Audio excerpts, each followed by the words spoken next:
Hello students, this is the SysTech e-learning portal and today we will discuss new topic of basic computer engineering.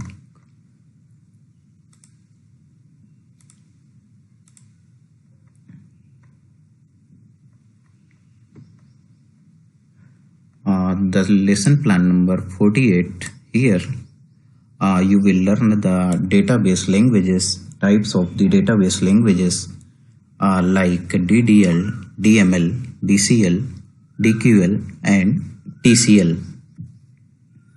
And you have a new dashboard. This is your dashboard.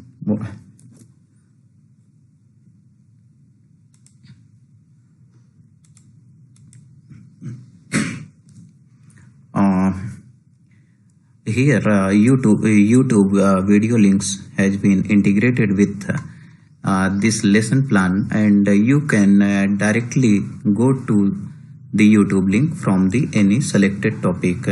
For example, suppose I am selecting lesson plan number 45 and the database management system. You can get the notes as well as the video lecture from here. You can also play the video lecture in a small screen as well as in a full screen.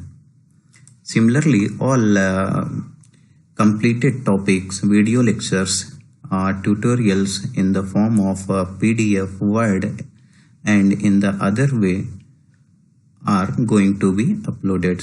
Suppose you can see here.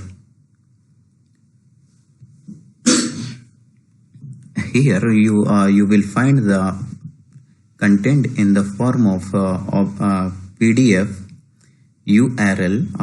Inside this PDF, all URL has been integrated, mentioned, and this is the video lecture of the particular topic. So this is the very simple step where you can find the content in the respect of topic. Suppose we have uploaded two video lecture of the particular topic, then you can also find the multiple YouTube links here and you can play from this side. This is the topic of today's lecture, database languages. Inside the database management system, we will learn here database languages. There are in this figure, I have shown you types of database languages like DDL, DML, DQL, DCL and TCL. There are the 5 types of the database languages.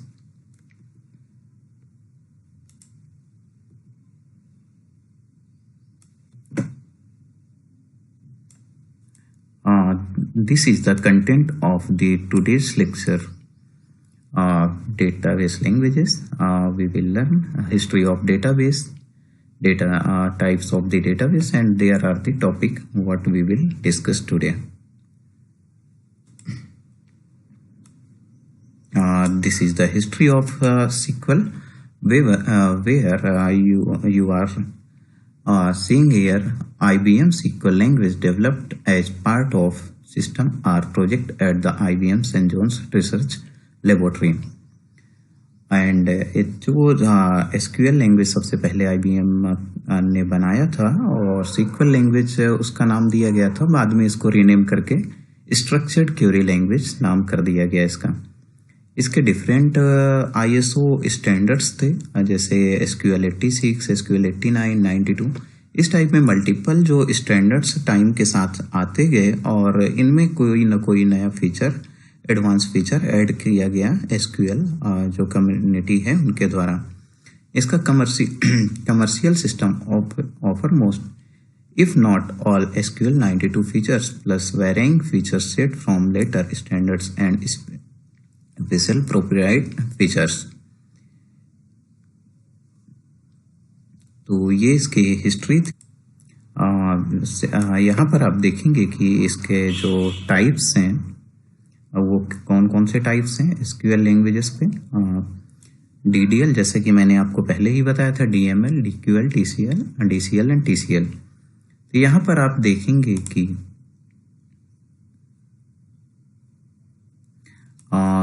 क्या functionality और features रहते हैं इनके languages जो हैं वो आप देखेंगे यहाँ पर, जैसे कि यहाँ पर आप देखिएगा इसको कि DDL लैंग्वेजेस है। DDL लैंग्वेजेस में create, alter, drop, rename, truncate, मतलब जो टेबल होती है यहाँ पर क्रिएट की जाती है, टेबल में मॉडिफिकेशंस किया जाता है, टेबल को ड्रॉप करना मतलब परमानेंटली टेबल को डिस्ट्रॉय करना। टेबल है कोई एक नाम की है, सपोज स्टूडेंट नाम की है, उसको स्टूडेंट क्लास नाम से बनाया जा सकता है। टेबल का जो डेटा है इनसाइड उसको डिलीट किया जा सकता है। तो ये इसके फीचर है। DML जैसे है, DML में क्या होता है, इंसर्ट, अपडेट, डिलीट, मर्ज, लॉक टेबल, एक्सप्लेन, प्लान, ये इसके कमांड्स होती हैं जो इनसाइड रन करती हैं। DML लैंग्वेज जैसे हो गई।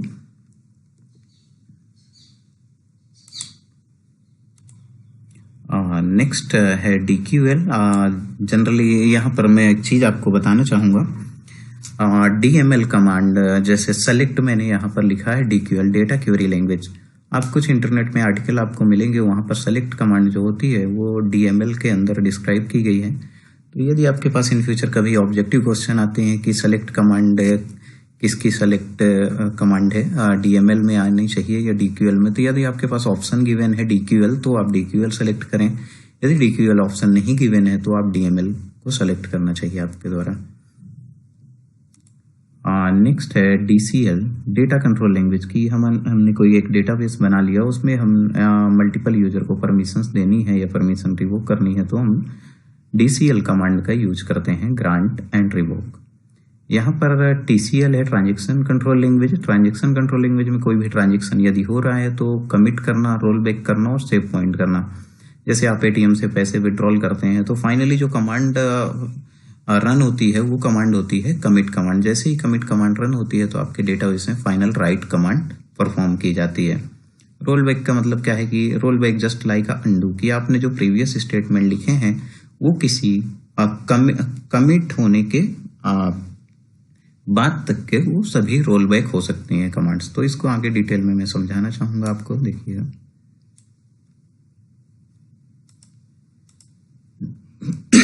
Data definition language stands for data, DDL stands for data definition language.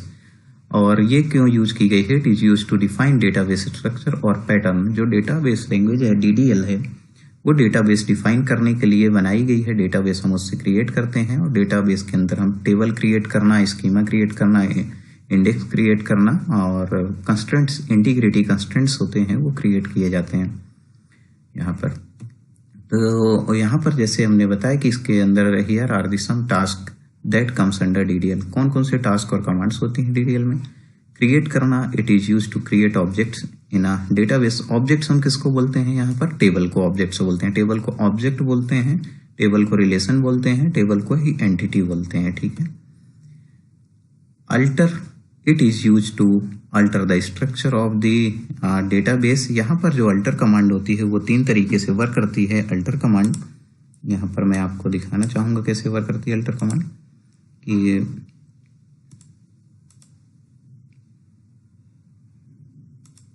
यहाँ पर अल्टर में होता है ऐड, मॉडिफाई एंड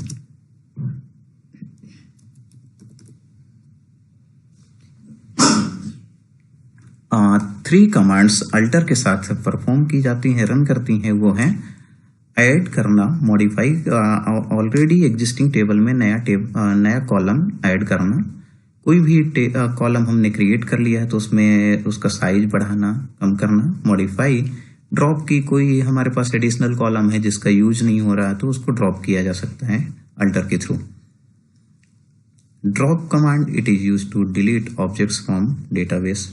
परमानेंटली इसको ड्रॉप कर दिया, टेबल के स्ट्रक्चर या डेटाबेस ड्रॉप करने के लिए हमें ड्रॉप का यूज करना पड़ता है। Truncate, it is use to remove all records from table. Rename का यूज करते हैं, किसी भी ऑब्जेक्ट या टेबल होती है उसका नाम चेंज करने के लिए रीनेम कमांड का यूज करते हैं।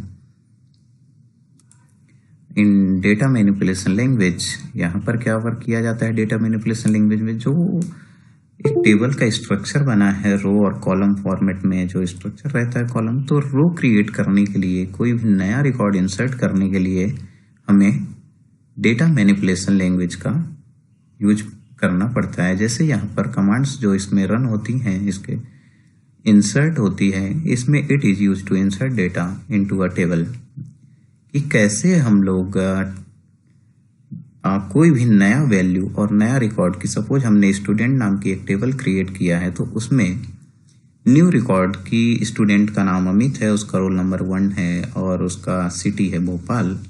तो हमें इसको अगर इंसर्ट करना है टेबल के अंदर तो हमें इंसर्ट कमांड का यूज करना पड़ेगा। अपडेट कमांड का यूज होता है कि कोई भी एग्जिस्टिंग रिकॉर्ड है, जैसे कि एक स्टूडेंट है, उसने फर्स्ट ईयर में मैकेनिकल ब्रांच अडॉप्ट किया था और उसका नाम अजय है, और मैकेनिकल ब्रांच सेकेंड ईयर में उसने ब्रांच चेंज कर लिया, तो उसकी पुरानी इन्फॉर्मेशन तो रहेगी, उसका नाम रहेगा, उसका मोबाइल नंबर रहेगा, उसका सिटी रहेगा, उसका सिर्फ कौन सी कॉलम अपडेट होगा, सिर्फ उसका कॉलम अपडेट होगा ब्रांच कॉलम की, उसकी जो ब्रांच होगी वो चेंज हो जाएगी मैकेनिकल टू सीएसई। ठीक है, तो यहाँ पर अपडेट कमांड के यूज करते हैं। इसका कमांड सबसे ज़्यादा होता है कमांड, जैसे आपने आधार कार्ड बनवाया और बहुत बार ऐसी प्रॉब्लम होती है कि आधार कार्ड में आपका या तो एड्रेस गलत रहता है, या तो आपका मोबाइल नंबर गलत रहता है, या तो किसी का जेंडर भी गलत रहता है।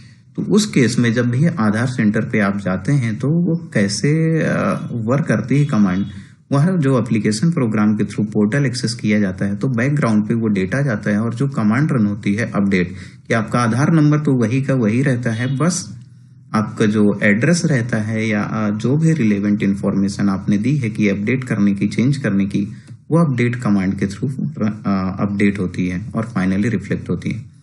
डिलीट क्या होता है कि जैसे कोई एक स्टूडेंट एडमिशन टेबल है कि स्टूडेंट ने एडमिशन लिया और वो सेकेंड ईयर में आने के बाद या कुछ टाइम सोचने के बाद खैर उसका प्लान चेंज होता है कि नहीं मुझे कुछ और डिग्री करनी चाहिए और ये डिग्री नहीं करना है, तो उस केस में पर्टिकुलर डेटा डिलीट करने के लिए डिलीट कमांड का भी यूज करते हैं, या पूरा का पूरा डेटा डिलीट करने के लिए डिलीट कमांड का यूज करते हैं। यहाँ पर जैसे मैंने इसके पहले वाली स्लाइड पे बताया था, जो ट्रंकेट कमांड होती है, ट्रंकेट का भी वर्क होता है, जो रिकॉर्ड्स रहते हैं वो पूरा डिलीट करने के लिए करते हैं, और जो डिलीट रहता है उससे भी हम लोग रिकॉर्ड्स डिलीट करते हैं। दोनों में डिफरेंस फिर क्या रहा, जब भी हम ट्रंकेट कमांड से डेटा डिलीट करते हैं, रिकॉर्ड्स डिलीट करते हैं, तो वहां पर पूरा का पूरा डेटा एक साथ डिलीट होता है और वो रोल बैक वापस नहीं आता, अंडू नहीं होता। और यहाँ पर डिलीट कमांड से हम पूरा डेटा एक साथ डिलीट कर सकते हैं, ये कंडीशनल डेटा डिलीट कर सकते हैं। कंडीशनल मतलब हमने बोल दिया कि जिसका रोल नंबर 2 है उसका डेटा डिलीट करना है, तो हम डिलीट का यूज करेंगे, वहां पर ट्रंकेट कमांड का यूज नहीं करेंगे, क्योंकि ट्रंकेट से पूरा रिकॉर्ड डिलीट हो जाएगा। यदि आपने डिलीट के थ्रू डिलीट ऑपरेशन परफॉर्म किया, रिकॉर्ड डिलीट किया है, तो वो वापस फिर से आप रोल बैक कमांड से, जो कि रोल बैक कमांड होती है डेटा कंट्रोल लैंग्वेज पे, उसके थ्रू उसको फिर से वापस रिट्रीव कर सकते हैं, अंडू कर सकते हैं। तो डिलीट का ये डिलीट से ये ऑपरेशन परफॉर्म होते हैं। जो डीएमएल कमांड्स होती है, ये सभी डीएमएल कमांड्स मैनुअल कमिट होती है, इसमें हमें कमिट ऑपरेशन परफॉर्म करना पड़ता है, जबकि जितनी भी डीडीएल स्टेटमेंट होती हैं वो ऑटो कमिट होती हैं। मतलब जैसे हमने कोई भी क्वेरी फायर किया तो ऑटोमेटिक वो कमिट ऑपरेशन परफॉर्म हो जाएगा। कमिट का मतलब क्या होता है, परमानेंटली डेटा को स्टोर करना। ठीक है, नेक्स्ट जैसे हमने मर्ज देखा, it performs upset operations, insert और अपडेट में ये परफॉर्म होती है मर्ज ऑपरेशंस। एक्सप्लेन प्लान यहाँ पर रहता है कि एक्सप्लेन प्लान कोई भी सेलेक्ट ऑपरेशन है, सेलेक्ट ऑपरेशन उसको हम एक्सप्लेन प्लान करना होता है। जनरली इसका यूज जो परफॉर्मेंस ट्यूनिंग या एडवांस एसक्यूएल पढ़ते हैं, डेटाबेस पढ़ते हैं, तो उसमें यूज होता है इसका। कितनी नंबर ऑफ रिकॉर्ड फेच हो रहे हैं, हमें कौन सा एसक्यूएल चलाना चाहिए, हमें कौन सा इंडेक्स का यूज करना चाहिए, यहाँ पर इसके लिए एक्सप्लेन प्लान। लॉग टेबल की लॉग ये करता है, बहुत इंपॉर्टेंट कमांड होती है डेटाबेस में। इट कंट्रोल्स कंकरेंसी की मल्टीपल ट्रांजेक्शन, जैसे आपने बैंक सेक्टर में देखा या फ्लिपकार्ट या अमेजन में देखा कि एक साथ ना जाने कितने नंबर ऑफ यूजर लॉगिन करके अपना कोई ना कोई ऑपरेशंस बुकिंग कर रहे होते हैं या कैंसिलेशन कर रहे होते हैं। जैसे रेलवे का उदाहरण किसी का भी आप लेंगे, जितनी भी ई कॉमर्स वेबसाइट्स हैं या तो ऑनलाइन वेबसाइट्स हैं, उसमें देखेंगे एन नंबर ऑफ यूजर्स एक साथ लॉगिन करके अपना ऑपरेशन परफॉर्म कर रहे होते हैं। उस केस में कंकरेंसी मेंटेन करनी पड़ती है कि हमें जो सिंगल कोई डेटा ब्लॉक में कोई भी ऑपरेशन हो रहा है तो उसको यदि मल्टीपल यूजर एक्सेस कर रहे हैं तो हमें कब रीड और राइट की परमिशंस किस में देनी है। तो यहाँ पर जो कंकरेंसी कंट्रोल्स होता है वहाँ पर हमें दो टाइप में यहाँ पर लॉक ऑपरेशन परफॉर्म करने पड़ते हैं। एक होता है शेयर्ड लॉक, दूसरा होता है exclusive lock. Data query language, generally ये data query language select statement मैंने पहले ही बताया कि ये डीएमएल के साथ भी पढ़ाई जाती है और डीएमएल के साथ नहीं। तो मैंने यहाँ पर डीक्यूआर कि जो भी हमें स्टोर्ड डेटा से क्वेरी फेच करनी है, कि जो भी हमने टेबल में डेटा स्टोर कर लिया उससे हमें कोई भी रिकॉर्ड्स फेच करना है या रिट्रीव करना है, तो हम सेलेक्ट कमांड का यूज करते हैं। सेलेक्ट एस्ट्रिक फ्रॉम उस टेबल का नाम। नेक्स्ट होती है डेटा कंट्रोल लैंग्वेज। यहाँ पर डेटा पे कंट्रोल कैसे देना है हमें, तो यहाँ पर data DCL stands for data control language. यहाँ पर क्या होता है डेटा कंट्रोल लैंग्वेज में कि आपने कोई टेबल क्रिएट किया है, उसमें परमिशन देना कि मैंने एक टेबल क्रिएट किया, मेरा नाम विनय है, अब मैं चाहता हूँ कि मेरे अंडर में 10 डेवलपर्स वर्क करते हैं और उनमें मुझे अलग अलग परमिशन देनी है। कि एक डेवलपर है उसको मैंने सिर्फ सेलेक्ट की कि तुम डेटा को देख सकते हो सिर्फ, दूसरा डेवलपर है उसको मैंने परमिशन दे दिया कि कोई भी नया अगर रिकॉर्ड्स आता है तो तुम इंसर्ट भी कर सकते हो, उसमें चेंज भी कर सकते हो। तीसरे को मैंने परमिशन दे दिया कि तुम सिर्फ अपडेट कर सकते हो, कि कोई न्यू रिक्वेस्ट लेकर आता है आपके पास कि मेरा मोबाइल नंबर चेंज हो गया, मेरा एड्रेस चेंज हो गया है, तो आप सिर्फ अपडेट कर सकते हैं। आप डिलीट मैंने एक अथराइज्ड पर्सन है और एक यूजर है डेवलपर मेरे अंडर में, उसको मैंने परमिशन दे दिया कि तुम यहाँ पर जो डेटा है अगर कोई फॉल्स डेटा है या रिक्वायर्ड डेटा नहीं है उसको डिलीट कर सकते हो। तो ये परमिशंस जो दी जाती हैं वो ग्रांट के थ्रू दी जाती हैं कि प्रिविलेजेस किस किस टाइप में हो सकती हैं। ठीक है, रिवोक की मैंने परमिशन दिया था, टेम्परेरी परमिशन दिया था। अब मेरा काम हो गया, उन सभी डेवलपर से मेरा इस डेटाबेस में वर्क हो गया, तो मैं उन सबसे परमिशन रिवोक कर सकता हूँ। तो कौन कौन सी परमिशन दी जाती हैं, कौन कौन से ऑपरेशंस कैन बी रिवोक और ग्रांट। तो देखिए, कनेक्ट की आपके डेटाबेस में कनेक्ट करना, इंसर्ट करना, यूसेज है, एग्जीक्यूट करना, डिलीट, अपडेट एंड सेलेक्ट, ये सभी परमिशन ग्रांट एंड रिवोक की जाती हैं। नेक्स्ट है data control language. Data control language पे ऐसा वर्क होता है कि जो आपका टेबल में आपके टेबल में रिकॉर्ड्स हैं और उस पर कंट्रोल की किस टाइप में होना चाहिए। कि आपने जैसे जो भी इंसर्ट वैल्यूज करते हैं तो कभी पावर फेलियर, नेटवर्क फेलियर इसके चांसेस रहते हैं, तो आप उसको कमिट कर सकते हैं। कि आपको 100 रिकॉर्ड इंसर्ट करना था, आपने 50 रिकॉर्ड इंसर्ट किए, कमिट कमांड आप फायर कर दीजिए तो वो 50 रिकॉर्ड परमानेंटली स्टोर हो जाएंगे।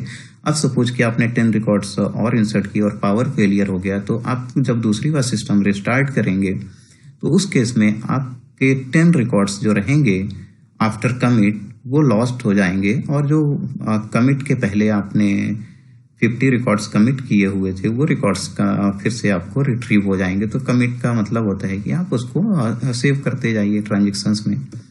रोल बैक का मतलब होता है कि रोल बैक का मतलब क्या होता है कि आपने अगर कोई भी मिस्टेक कर दिया है तो जस्ट लाइक अंडू ऑपरेशन आप सभी MS वर्ड में भी करते हैं या अदर उसमें करते हैं एप्लीकेशन सॉफ्टवेयर में, तो अंडू करता है। अंडू का लेकिन लिमिटेशन क्या रहता है कि ये वहीं तक अंडू करता है जहां तक कमिट ऑपरेशन परफॉर्म ना हुआ हो।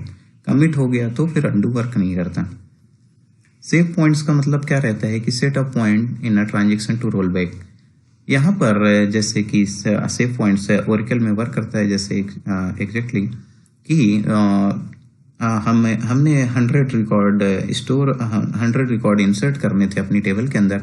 मैंने 10 रिकॉर्ड इंसर्ट किया और मैंने सेव पॉइंट S1 बना दिया, फिर 10 रिकॉर्ड और किए, सेव पॉइंट S2 कर दिया। इस तरह से मैंने करके 9 सेव पॉइंट बना लिया अप टू 90 रिकॉर्ड तक। अब मुझे रोल बैक करना है, तो रोल बैक जब हम करेंगे तो यहाँ पर मेरे पास प्रोविजन है कि आपको S1 तक रोल बैक करना है, S2 तक करना है, या आपको रोल बैक करना है S9।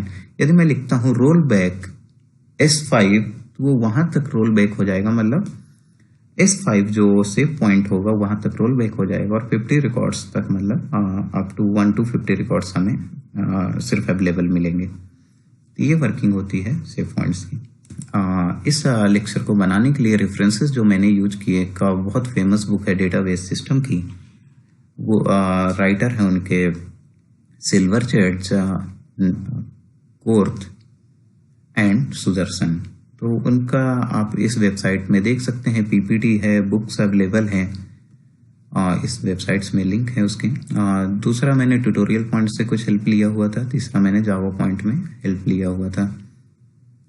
अब मैं आपको डेमोस्ट्रेशन के थ्रू बताऊंगा कैसे डेटाबेस क्रिएट करते हैं, कैसे टेबल क्रिएट करते हैं, परमिशंस कैसे ग्रांट करते हैं। ये मैं कुछ डेमोस्ट्रेशन दूंगा, सभी स्टेटमेंट्स नहीं, लेकिन कुछ स्टेटमेंट्स जो इम्पोर्टेंट है उसके थ्रू मैं आपको बताऊंगा। और प्राइमरी की भी बताऊंगा, प्राइमरी की कैसे एग्जैक्टली वर्क करती है और क्या होती है प्राइमरी की डेमोस्ट्रेशन के थ्रू। हेलो, यहाँ पर मैं आपको बताऊंगा कि कैसे डेटाबेस पे लॉगिन करते हैं। यहाँ पर मैंने एग्जांपल लिया हुआ है MySQL का।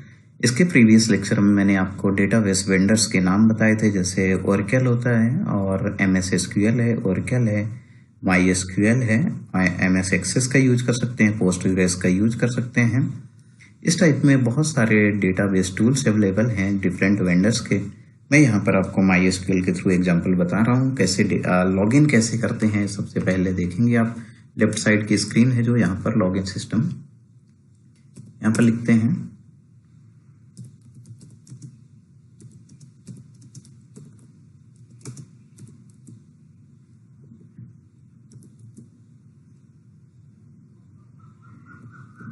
गलत टाइप कर दिया, MySQL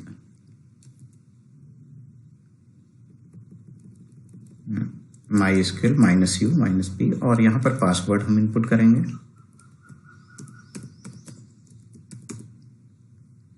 ये लॉगिन हो गया हमारे।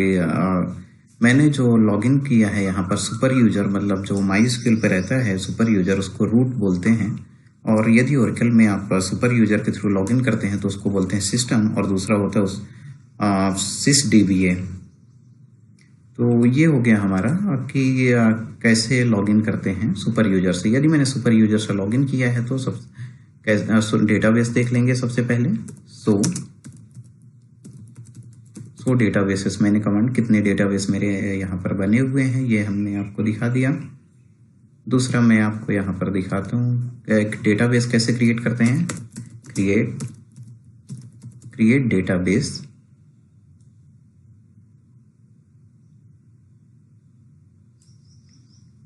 क्रिएट डेटाबेस करता हूँ और डेटाबेस का नाम मैंने सपोज लिख दिया सिस्टेक। तो डेटाबेस क्रिएट हो गया। जैसे मैं सो कमांड रन करूंगा, ये यहाँ पर हमारे पास सिस्टेक बना हुआ आगे। इसके पहले आप देख रहे होंगे यहाँ पर सिस्टेक नाम का कोई भी डेटाबेस नहीं बना था, ये सिस्टेक डेटाबेस हो गया। अब इसको यूज करते हैं हम, यूज सिस्टेक। ओके, चेंज हो गया। अब इसके अंदर देखते हैं कोई टेबल बनी है कि नहीं बनी है। सो टेबल, सभी कोई टेबल नहीं बनी है।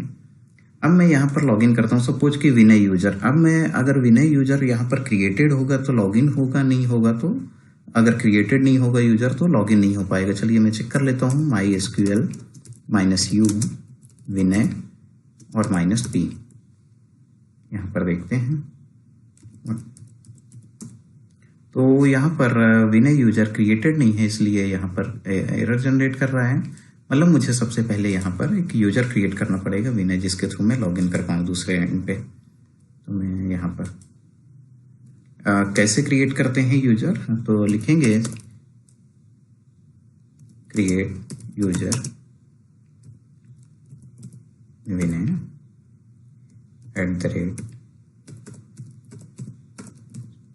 @localhost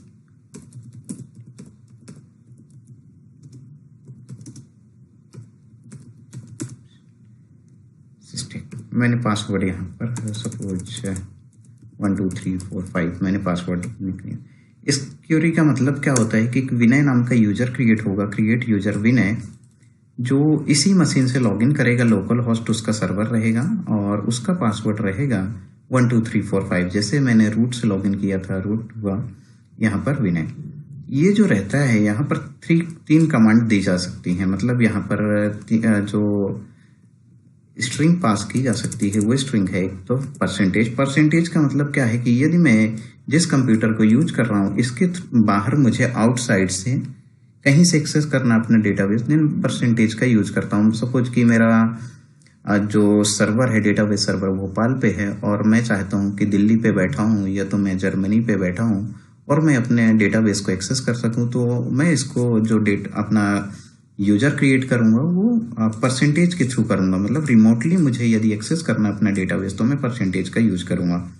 यदि मुझे पर्टिकुलर कि मेरा सपोज कि 2 ऑफिस हैं, एक भोपाल में है, एक दिल्ली में है, और दिल्ली का पर्टिकुलर कोई एक आईपी एड्रेस सपोज हमने बोल दिया कि 192.168.1.2। यदि आईपी एड्रेस है तो मैं ये आईपी एड्रेस स्पेसिफाई कर दूंगा, मतलब ये जो डेटाबेस एक्सेस होगा वो पर्टिकुलर इसी आईपी एड्रेस से वर्ल्ड में एक्सेस होगा और कहीं से भी एक्सेस नहीं होगा। तो ये प्रिविलेजेस हैं यूजर क्रिएट करने की। चलिए ठीक है, यूजर हमने क्रिएट कर लिया। अब यहाँ पर लॉगिन करके देखता हूँ मैं, यहाँ पर हमारी स्क्रीन पर लॉगिन हो जाना चाहिए। ओके, लॉगिन हो गया। जो पहले एरर जनरेट कर रहा था यहाँ पर अब लॉगिन हो गया इजली। अब यहाँ पर हम देखेंगे कि हमें कौन कौन से डेटाबेस दिखते हैं। सो डेटाबेस, यहाँ पर हमें 2 डेटाबेस दिख रहे हैं, बट मैं चाहता हूँ कि यहाँ पर जो डेटाबेस है वो सिस्टिक भी हमें यहाँ पर, मैं चाहता हूँ कि हमारे पास रूट में बहुत सारे डेटाबेस हैं, मैं चाहता हूँ कि सिस्टिक में भी इसको परमिशन देना। तो कैसे देंगे परमिशन, चलिए देखते हैं। How to grant the permission, जो कि हमने कौन सी कमांड में पढ़ा था ग्रांट करना, देखिएगा। ग्रांट, परमिशन ग्रांट करना हमने TCL में पढ़ा था। यहाँ पर हम लोग परमिशन ग्रांट करके देखेंगे। ग्रांट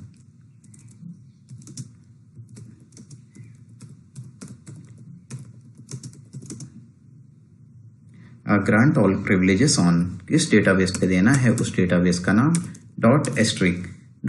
का मतलब क्या होता है कि आपने यदि सिस्टिक डेटाबेस में बहुत सारी टेबल बना के रखी है, एक एडमिशन टेबल है, एक एग्जाम टेबल है और एक अकाउंट टेबल है, तो क्या सभी टेबल में, क्या आप सभी टेबल में परमिशन देना चाहते हैं या पर्टिकुलर? यदि आपको पर्टिकुलर किसी टेबल में, अभी तो टेबल बनी नहीं है, सपोज कि आपने बोला कि नहीं आपको सिर्फ एग्जाम टेबल में परमिशन देनी है, तो .exam लिख दीजिए वहां पर। या उसके अंदर 5 टेबल बननी है तो सभी में देना है तो .* कर दीजिए। यहाँ पर ऑल प्रिविलेजेस का मतलब क्या होता है कि आप सेलेक्ट करना, डिलीट करना, अपडेट करना, सभी परमिशन देना चाहते हैं, पर्टिकुलर परमिशन देना चाहते हैं, वो आप लिख सकते हैं यहाँ पर कौन सी प्रिविलेजेस। यहाँ पर आपने बोल दिया कि ठीक है, grant all privileges on cystic, किसको देना चाहते हैं उस यूजर का नाम स्पेसिफाई करना पड़ेगा आपको। तो आपने बता दिया कि विनय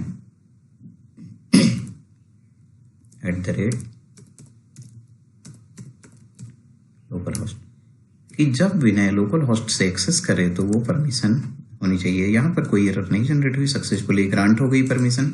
चलिए देखते हैं यहाँ पर फिर से वही सेम कमांड, शो डेटाबेसेस। यहाँ पर आप देखेंगे कि हमें सिस्टिक डेटाबेस के अंदर सिस्टिक डेटाबेस भी शो होने लगा। तो ये परमिशन ग्रांट करते हैं। यदि परमिशन रिवोक करने की बात आएगी तो हम कैसे लिखेंगे कमांड, देखिएगा।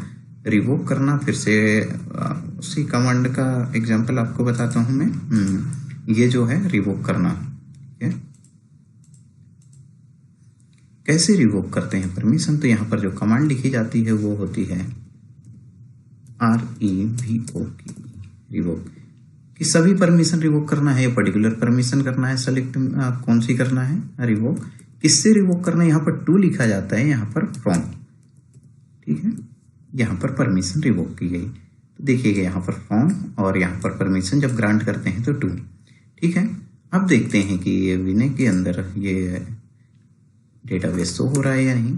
तो वो डेटाबेस में जिसमें परमिशन की, ठीक है, हमारा वर्क हो गया, अब मैं परमिशन उससे रिवोक करना चाहता हूँ, ठीक है, ये हो गया रिवोक। चलिए फिर से परमिशन ग्रांट कर देता हूँ मैं थोड़ी देर के लिए। चलिए अब मैं यहाँ पर जो है टेबल बनाना चाहता हूँ, जैसे मैंने यूज सिस्टिक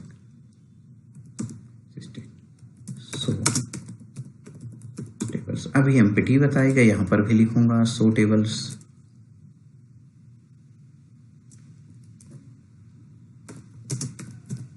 टेबल्स यहाँ पर एम्प्टी रिकॉर्ड बताएगा कैसे टेबल क्रिएट करते हैं। सपोज एक टेबल क्रिएट करना है, क्रिएट टेबल, टेबल हमने बोल दिया कि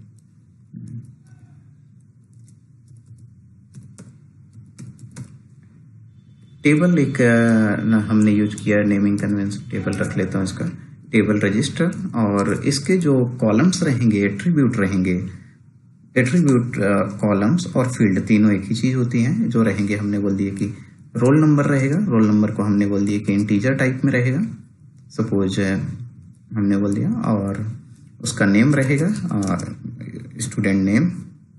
यहाँ पर हम डेटा टाइप जो ले लेंगे 20। डेटा टाइप जो होते हैं यहाँ पर वेयर केयर लिया जा सकता है और varchar character. Varchar और कैरेक्टर में डिफरेंस क्या होता है कि जो कैरेक्टर रहता है वो फुल साइज ऑक्यूपाई करता है, कि हमने बोल दिया कि 20 साइज है और मेरा नाम विनय है, तो विनय जो रहेगा जो स्पेस कंज्यूम करेगा वो 5 लेटर कंज्यूम करेगा, मतलब रिमेनिंग स्पेस जो रहेगी वो 15 जो रहेगी वो वेस्टेज जाएगी। इसी तरह यदि हमारे पास 500 स्टूडेंट हैं और 500 में सभी का नाम की स्पेलिंग 20 तो हो नहीं सकती, किसी कम या किसी की ज़्यादा रहेगी, तो उस केस में मेमोरी का वेस्टेज होता है। यदि मैं यहाँ पर कैरेक्टर लगाता हूँ CHAR, और वेयर केयर में क्या है कि अप टू 20 लेटर्स स्टोर कर सकते हैं। यदि रिमेनिंग लेटर 15 बचते हैं विनय अगर स्टोर करने में, तो 15 जो स्पेस रहेगी वो रिलीज कर दी जाती है, मतलब ये स्ट्रेचेबल रहता है वेयर केयर। ठीक है, तो वेयर केयर यूज करना चाहिए मेमोरी सेविंग के लिए। हमने यहाँ पर बोल दिया ब्रांच में हमने बोल दिया कैरेक्टर 2। तो ये क्रिएट स्टेटमेंट हमारा किसका हो गया, DDL का हो गया। यदि ये स्टेटमेंट ऐसा लिखते हैं तो यहाँ पर टेबल क्रिएट हो जाती है। ओके, इसको डिस्क्राइब करने के लिए आप कैसे देख सकते हैं, यहाँ पर भी अगर आप देखेंगे तो टेबल क्रिएट हो गई होगी, देखिएगा। ओके, डिस्क्राइब कैसे करते हैं, DESC और टेबल रजिस्टर। तो ये टेबल का क्या शो हो गया आपको, पूरा डेटा डिक्शनरी मेंटेन हो गई है टेबल की, एक जो हमने प्रीवियस लेक्चर में पढ़ा था डेटा डिक्शनरी, कैसे हमारा टेबल पे डेटा स्टोर होता है, टेबल क्रिएट होती है, रोल नंबर नेम ब्रांच। यदि मैं इसके अंदर का रिकॉर्ड देखना चाहूंगा कि रिकॉर्ड्स क्या होते हैं, तो कमांड्स कौन से रन करते हैं, सेलेक्ट फ्रॉम टेबल रजिस्टर। तो यहाँ पर देखिए कोई भी रिकॉर्ड इंसर्ट नहीं है, तो रिकॉर्ड इंसर्ट करने के लिए चलिए रिकॉर्ड इंसर्ट कर देते हैं। इंसर्ट इनटू जो कमांड रन होती है, मैं इधर करता हूँ, इधर वाली स्क्रीन पे, चलिए दोनों पे कर सकते हैं आप कहीं पर भी। इंसर्ट इनटू किस टेबल पे आपको रिकॉर्ड इंसर्ट करना है, आपको रिकॉर्ड इंसर्ट करना है रजिस्टर के अंदर। फिर जो स्टेटमेंट होता है वैल्यूज, कि आप टेबल रजिस्टर के अंदर वैल्यूज इंसर्ट करने जा रहे हैं और कौन कौन से कॉलम है आपके, रोल नंबर है, नेम है, ब्रांच। तो चलिए मैंने रोल नंबर ले लिया 1 और मैंने नेम ले लिया सपोज की दीपक, और ब्रांच मैंने CS। मेरा रोल नंबर जो था वो इंटीजर टाइप का है, इसलिए इन्वर्टेड कोड मैंने नहीं लिखा, और स्ट्रिंग थी ये, इसलिए सिंगल इन्वर्टेड। प्रोग्रामिंग लैंग्वेज में जो स्ट्रिंग लिखी जाती है डबल इन्वर्टेड कोड में लिखी जाती है, यहाँ पर जो स्ट्रिंग लिखी जाएगी वो सिंगल इन्वर्टेड कोड में। ओके, और यहाँ पर आपने इंसर्ट कर दिया। ओके, अब मैं यहाँ पर यदि सेलेक्ट कमांड फिर से रन करता हूँ, देखिए तो आपको दीपक नाम का रिकॉर्ड यहाँ पर स्टोर मिल जाएगा। पहले क्या दिखा रहा था आपको सेलेक्ट रन करने पे, एम्प्टी रिकॉर्ड, क्योंकि उसमें कोई रिकॉर्ड नहीं था। अब मैं फिर से करता हूँ, एक और रिकॉर्ड इंसर्ट करता हूँ, तो यहाँ पर दीपक के रिकॉर्ड्स, ठीक है। ये लॉजिकली थोड़ा सा ये गलत है, इंसर्ट हुआ क्योंकि मैंने इंसर्ट कमांड रन किया। लॉजिकली क्या गलत है कि दीपक, ठीक है, CS ब्रांच में दीपक 1 2 3 4 5 कितने भी 4 दीपक 1 2 3 4 5 कितने भी दीपक नाम के स्टूडेंट हो सकते हैं, बट सभी का रोल नंबर 1 नहीं हो सकता, रोल नंबर सभी का डिफरेंट होगा। तो ये इससे कैसे मेंटेन करना है और क्या करना चाहिए, तो जो कॉन्सेप्ट डेटाबेस में पढ़ाया जाता है वो होता है इंटीग्रिटी कंस्ट्रेंट्स, और वहां पर हम प्राइमरी की और यूनिक के थ्रू, दोनों में से किसी के थ्रू इस चीज को हम मैनेज कर सकते हैं। तो मैं इसके पैरेलल पे एक और टेबल सपोज क्रिएट करता हूं, जहां पर हमारे पास डुप्लीकेट एंट्री नहीं होनी चाहिए किसी एक की। तो यहाँ पर क्रिएट टेबल, इसका नाम दे देता हूँ REG, और यहाँ पर रोल नंबर इंटीजर, और इसको हमें प्राइमरी बनाना है तो हम प्राइमरी यहाँ पर भी लिख सकते हैं, प्राइमरी की। और यदि यहाँ पर नहीं लिखना है तो सबसे आखिरी में लिखा जा सकता है, यहाँ पर नेम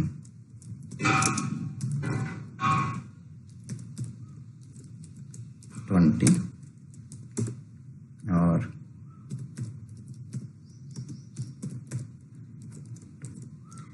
चलिए ठीक है, यहाँ पर ये हो गया प्राइमरी की हमने किसको बना दिया, रोल नंबर को। इसका मतलब क्या हुआ कि रोल नंबर जो रहेगा आपका वो हमेशा यूनिक रहेगा। प्राइमरी की जो प्रॉपर्टी होती है कि value of the particular column always will be unique and not null. Not null मतलब हर एक बच्चे का रोल नंबर तो इनपुट करना ही है, ठीक है, वो नल नहीं हो सकता, एम्प्टी नहीं हो सकता। ब्रांच उसकी एम्प्टी हो सकती है, नेम एम्प्टी हो सकता है, बट उसका रोल नंबर एम्प्टी नहीं हो सकता। तो ठीक है, इसमें हमने रोल नंबर को हमने प्राइमरी की बना दिया। चलिए फिर से ओके, ये रिकॉर्ड हो गया। अब मैं इसमें कोई वैल्यू इंसर्ट करना चाहता हूं, insert into table REG। Okay, यहां पर टेबल REG में मैं एक वैल्यू इंसर्ट करने जा रहा हूं। वैल्यू इंसर्ट हो गई टेबल REG में दीपक नाम की। चलिए देख लेते हैं, यहाँ पर टेबल REG, रजिस्टर पे नहीं, REG पे दीपक नाम की वैल्यू इंसर्ट हो गई। अब मैं यही वैल्यू फिर से इंसर्ट करना चाह रहा हूँ। चलिए देखिए कौन सी एरर आती है, डुप्लीकेट, जो कि इसके पहले प्राइमरी की यदि हमने नहीं लगाया था तो वो वैल्यू इंसर्ट कर रहा था, बट इस बार उसने बता दिया डुप्लीकेट एंट्री 1 फॉर प्राइमरी की। मतलब यहाँ पर उसकी एंट्री दूसरी बार नहीं हो सकती। चलिए यहाँ पर फिर से यदि मैं रोल नंबर चेंज कर देता हूँ कि एक दीपक है रोल नंबर 1, दूसरा दीपक है रोल नंबर 2, उसने एक्सेप्ट कर लिया। मतलब जैसा मैंने पहले बताया था कि सेम नाम के कैंडिडेट एक क्लास में बहुत सारे हो सकते हैं, बट रोल नंबर सभी का अलग रहेगा। ब्रांच अलग हो सकती है, रोल नंबर अलग हो सकती है। ये हो गया हमारा, ठीक है। इससे आपने देखा कि प्राइमरी की वर्किंग कैसे होती है।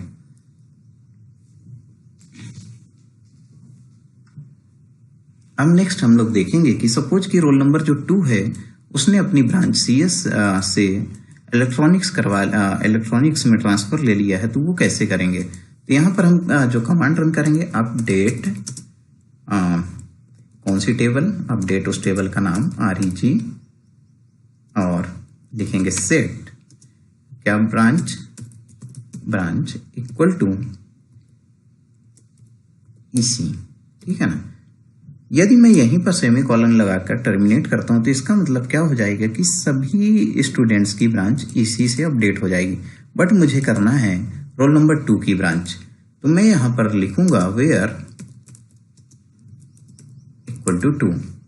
यदि मैं नेम से करूंगा तो हो सकता है दोनों का नेम सेम हो, दीपक, और दोनों की ब्रांच EC अपडेट हो जाए। मतलब वेयर कंडीशन कैसे इफ एल्स की तरह वर्क करती है। चलिए देखते हैं यहाँ पर। अब देखते हैं फिर से इसको करके, यहाँ पर इसकी ब्रांच क्या हो गई, EC हो गई, पहले CS। तो ये अपडेट कमांड किसकी हो गई, आपकी DML की अपडेट हो गई। DML में जो आपने पढ़ा था अपडेट कमांड, यहाँ पर कैसे वर्क करती है अपडेट कमांड। अब नेक्स्ट यहाँ पर हम लोग परफॉर्म करते हैं एक और कमांड कोई सा। सपोज डिलीट कमांड की रोल नंबर 1 है, उसने किसी कारण से कॉलेज ट्रांसफर ले लिया या कॉलेज पे अब नहीं है, अब ब्रांच चेंज कर लिया, कॉलेज चेंज कर लिया, या कॉलेज से उसने अपना एडमिशन कैंसिल करवा लिया। तो अब कैसे उसको हमें यहाँ से रिमूव करते हैं, तो उसके लिए जो कमांड परफॉर्म की जाती है वो थी डिलीट फ्रॉम टेबल REG। यदि मैं इतना लिखता हूं तो पूरी की पूरी जितने भी रिकॉर्ड्स होंगे उस पे की जितने भी नंबर ऑफ एंट्रीज होंगी वो सब कुछ डिलीट हो जाएंगी। तो मुझे यहाँ पर क्या करना है कि पर्टिकुलर रिकॉर्ड्स हमें चेंज करना था, और 2 रिकॉर्ड्स, सपोज कि जो पहला रिकॉर्ड है रोल नंबर 1 उसने कैंसिलेशन कर दिया अपना एडमिशन एनरोलमेंट, तो हम लिखेंगे वेयर RNO इक्वल टू 1।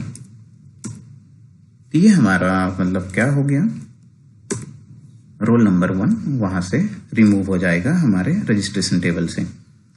अब हम लोग नेक्स्ट एक और टेबल क्रिएट करते हैं और डेटाबेस स्कीमा समझ लेते हैं थोड़ा। यहाँ पर मैं आपको नेक्स्ट एक और टेबल बनाकर बताना चाह रहा हूँ। ये टेबल है हमारे अकाउंट नाम की टेबल बनेगी, टेबल अकाउंट, और इसमें रहेगा सबसे पहले ट्रांजेक्शन। जनरली जो भी हम ऑनलाइन ट्रांजेक्शन करते हैं या ऑफलाइन ट्रांजेक्शन करते हैं, कोई भी ट्रांजेक्शन करते हैं, ट्रांजेक्शन ID जनरेट होती है जितने भी ट्रांजेक्शन होते हैं। आप कोई सभी यदि परचेसिंग करते हैं, मोबाइल रिचार्ज करते हैं या कोई भी ट्रांजेक्शन करते हैं, रेलवे है, फ्लिपकार्ट है, अमेजन है या कोई भी banking, internet banking, transaction ID होती है। ट्रांजेक्शन आईडी ऑलवेज यूनिक रहती है, जिसके थ्रू ट्रांजेक्शन अगर कभी फेल हो गया तो रिकवरी होती है और ट्रांजेक्शन को आइडेंटिफाई करने में ईजी रहता है। तो ट्रांजेक्शन आईडी हमने ले लिया, ये जनरली काफ़ी लॉन्ग डिजिट की रहती है। तो दूसरा हो गया अमाउंट, कितना अमाउंट डिपॉजिट करना है। तीसरा है सेमेस्टर, किस सेमेस्टर की फीस डिपॉजिट करना है। एक है रोल नंबर, इसको लेने का पर्पस मेरा क्या है रोल नंबर की, जैसा कि हमने प्रीवियस लेक्चर्स में डेटाबेस में पढ़ा था कि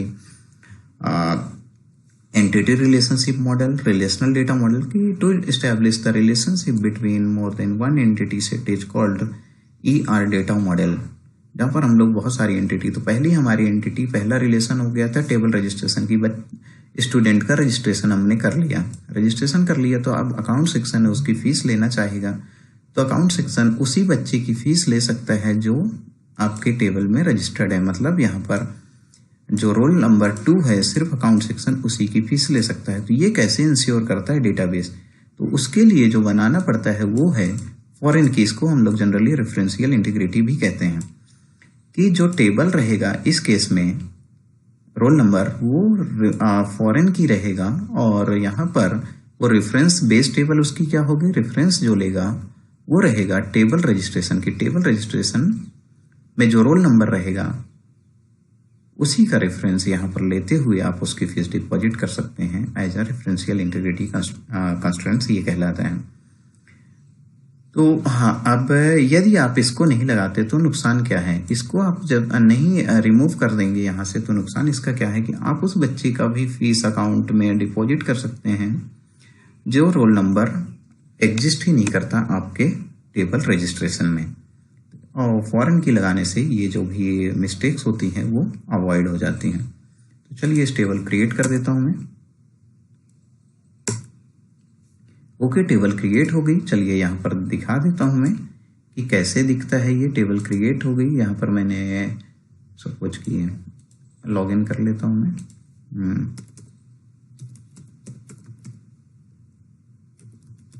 एडमाइनर, मैं ये थर्ड पार्टी टूल यूज कर रहा हूँ जिसके थ्रू आपको डेमोन्स्ट्रेट करके बताऊंगा कैसे ये एग्जैक्टली वर्क करता है। रूट से लॉगिन कर सकते हैं, ये जो अभी मैंने यूजर क्रिएट किया था उससे मैं लॉगिन कर लेता हूँ। यहाँ पर सिस्टिक मुझे दिख गया और सिस्टिक में आप देखिए डेटाबेस स्कीमा की कौन कौन सी टेबल क्रिएटेड हैं, क्या रिकॉर्ड्स है उसके अंदर जो अभी हमने देखे थे। और यहाँ पर देखिएगा कि इन दोनों टेबल में आपस में रिलेशन क्या है। यहाँ पर टेबल अकाउंट है, जो टेबल वो किस पे डिपेंडेंट है। अकाउंट टेबल में मैंने क्या क्रिएट किया, एक तो प्राइमरी की क्रिएट किया, इंडेक्सिंग हो गई रोल नंबर से। यहाँ पर ये रिस्ट्रिक्शंस हो गए फॉरेन की में, ठीक है। इसका डेटाबेस स्ट्रक्चर चलिए फिर से देखता हूँ, डेटाबेस स्कीमा यहाँ पर। तो टेबल जो अकाउंट टेबल है, अकाउंट टेबल का जो रोल नंबर है वो totally dependent on the table registration के रोल नंबर पे। यदि टेबल रजिस्ट्रेशन में रोल नंबर में कोई वैल्यू है तभी यहाँ पर वो इंसर्ट होगी। चलिए इसको भी डेमोन्स्ट्रेट करके देख लेते हैं, थोड़ा और क्लियर समझ में आ जाएगा। यहाँ पर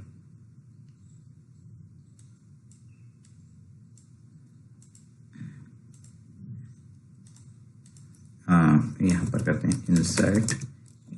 एक बार पहले फॉल्स एंट्री करूंगा मैं, इंसर्ट इनटू जो अकाउंट है टेबल ACC इवेंट अकाउंट, इसमें जो है ट्रांजेक्शन नंबर मैं ले लेता हूँ कुछ भी, P1 मैंने ले लिया ट्रांजेक्शन नंबर, और अमाउंट मैंने बोल दिया 5000 ये डिपॉजिट कर रहा है कोई, यहाँ पर है सेमेस्टर 1 की फीस है।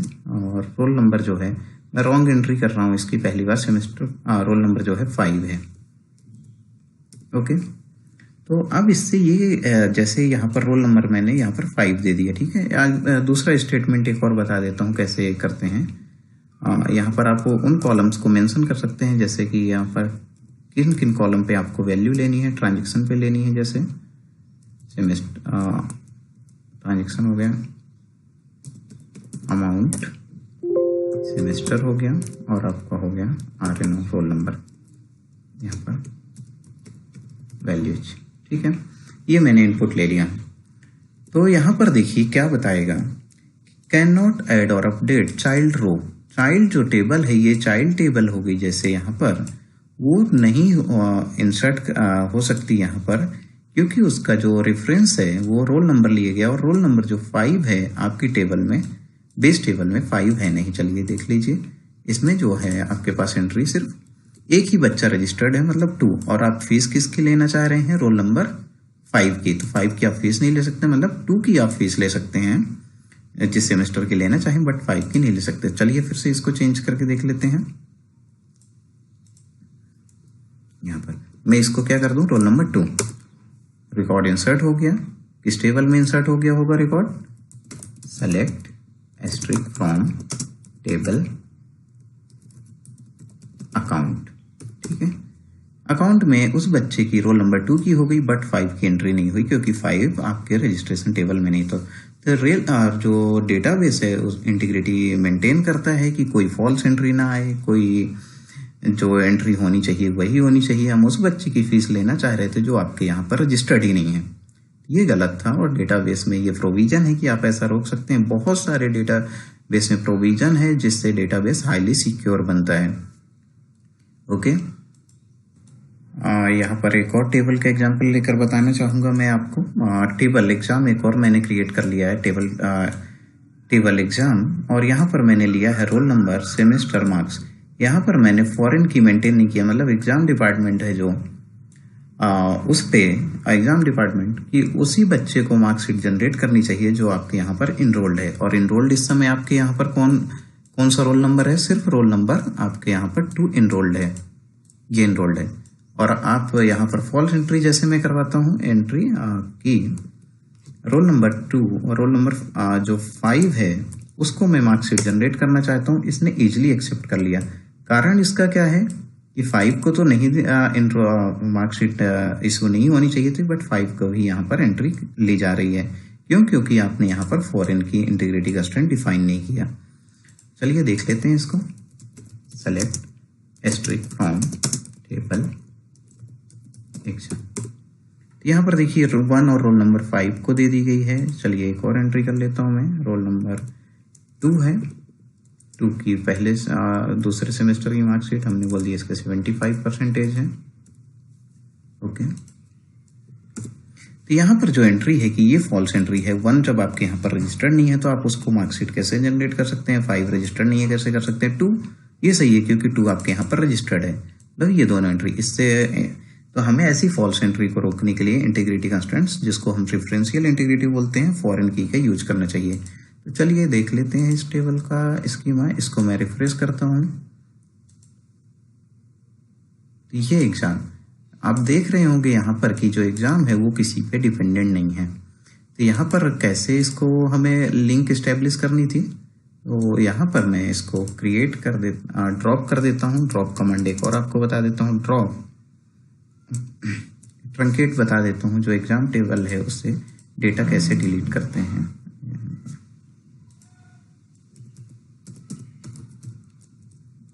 ट्रंकेट टेबल,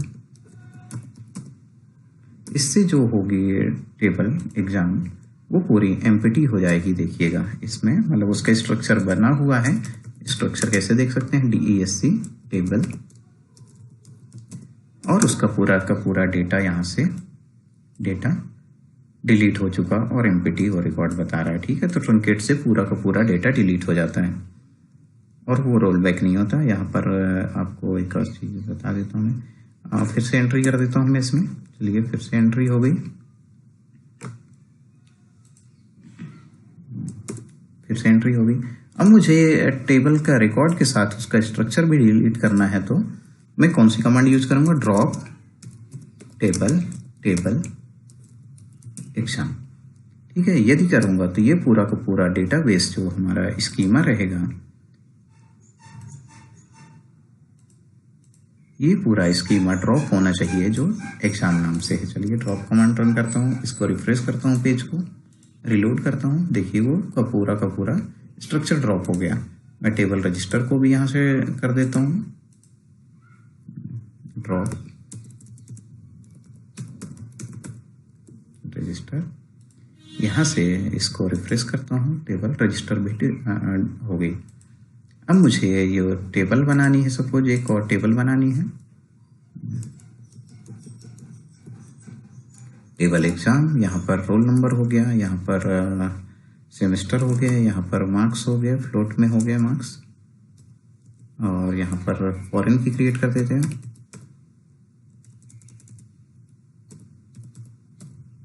फॉरेन की RNO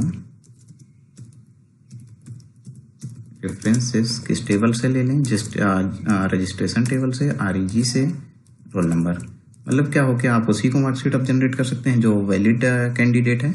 दूसरा हो गया कि एक बच्चे को एक सेमेस्टर की एक ही मार्कशीट जनरेट हो, दूसरी नहीं जनरेट हो, तो मतलब यहाँ पर प्राइमरी की क्या होनी चाहिए, यहाँ पर रोल नंबर को बनाएंगे। मतलब क्या है, रोल नंबर अगर कोई रोल नंबर 2 है तो उसको एक बार मार्कशीट आपने किसी सेमेस्टर की दे दिया तो वो दूसरी बार नहीं इशू कर सकते। मतलब मुझे यहाँ पर लॉजिकली सोचना पड़ेगा कि क्या होना चाहिए प्राइमरी की। मतलब रोल नंबर की एक सेमेस्टर में मैं रोल नंबर 2 है उसको फर्स्ट सेमेस्टर की मार्कशीट दे दिया हूं तो फर्स्ट सेमेस्टर की दूसरी बार उसको मार्कशीट नहीं दे सकता। मतलब मुझे यहाँ पर कंपोजिट की बनानी पड़ेगी, या मुझे अल्टरनेट की बनानी पड़ेगी, या हमें कैंडिडेट और सुपर की का यूज करना पड़ेगा। चलिए, मल्टीपल कॉलम को मिलाते हुए भी प्राइमरी की बनाई जा सकती है, रोल नंबर और सेम, इसको मिलाकर हमने प्राइमरी की क्रिएट कर दिया। चलिए, बन गया हमारा डेटाबेस। फिर से यहाँ पर देखिएगा, मतलब जो REG टेबल है उस पर कौन कौन सी टेबल डिपेंडेंट हो गई, अकाउंट और एग्जाम। अकाउंट और एग्जाम जो है वो REG पे डिपेंडेंट है कि बच्चे का रजिस्ट्रेशन होगा तो एग्जाम दे पाएगा, मार्कशीट आएगी, अकाउंट में फीस डिपॉजिट कर पाएगा। अब यहाँ पर एंट्री कैसे लेते हैं हम, चलिए, तो इंसर्ट कमांड हम लोग यूज कर लेते हैं। इंसर्ट, फर्स्ट रॉन्ग एंट्री करके देखते हैं। यहाँ पर देख लेते हैं कितने बच्चे रजिस्टर्ड है।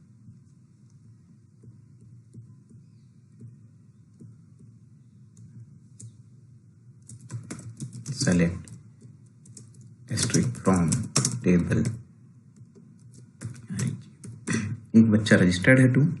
यहाँ पर रॉन्ग एंट्री करता हूँ, उसने रिजेक्ट कर दिया, रॉन्ग एंट्री ले नहीं रहा है इस टेबल में, टेबल एग्जाम में। ठीक है, मैं अब करेक्ट एंट्री करता हूँ। दीपक सपोज 2 रोल नंबर है, उसकी एंट्री उसने ले लिया, इसको एंट्री एग्जाम में। और वह अब मैं दीपक को जो है रोल नंबर 2 को फर्स्ट सेमेस्टर की मार्कशीट इशू हो गई। अब मैं फिर से करना चाहता हूँ दीपक को फर्स्ट सेमेस्टर की मार्कशीट, और रॉन्ग अब फिर से मैं करना चाहता हूँ। तो देखिए इसने क्या बोल दिया, डुप्लीकेट एंट्री। मतलब जो रोल नंबर 2 है उसको 1 सेमेस्टर की मार्कशीट ऑलरेडी मिल चुकी है, मतलब अब वो एंट्री लेगा नहीं। मतलब मुझे जो रोल नंबर 2 है उसको मैं फर्स्ट सेमेस्टर के अलावा दूसरे सेमेस्टर की मार्कशीट इशू कर सकता हूँ। देखिए ये हमारा हो गया इंटीग्रिटी कंस्ट्रेंट्स, प्राइमरी फॉरेन की का रिलेशनशिप हो गई। अब मैंने जो 5 रिकॉर्डिंग जो था यहाँ पर उसको मार्कशीट इशू नहीं हो रही थी, मतलब उसको रजिस्टर टेबल में इनरोलमेंट करना पड़ेगा। तो यहाँ पर मैं क्या कर दूँ, insert into table REG values. हमने रोल नंबर 5, उसका नाम हमने बोल दिया अमन है, और उसका रोल नंबर 5 अमन है, और ब्रांच है उसकी सपोज की CS। ओके, तो रोल नंबर जो 5 है वो हमारे पास रजिस्टर टेबल में एंट्री हो गया है टेबल में।